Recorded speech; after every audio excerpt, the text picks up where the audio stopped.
Hi friends, నేను మీ కరణ్.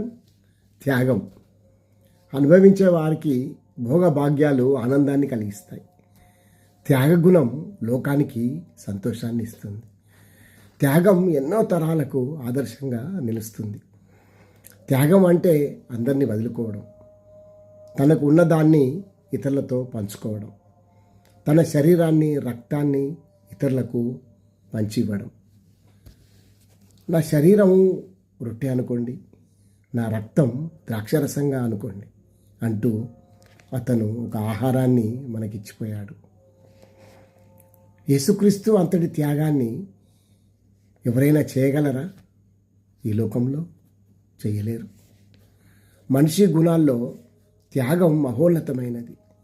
త్యాగం ధైర్యాన్ని ఇస్తుంది, శాంతిని కలిగిస్తుంది, మనిషిని మనిషిగా మారుస్తుంది, మహనీయుణ్ణి చేస్తుంది.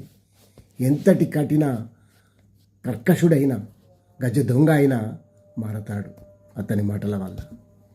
మంచి మనిషిగా బతికితే చాలు. ఈ సమాజానికి అపకారం చేయకపోయినా ఉపకారం చేయి. దైవ చింతన కలిగి మంచి ప్రవర్తనతో ఉంటే అదే నిజమైన బహుమతి దేవునికి. Thank you.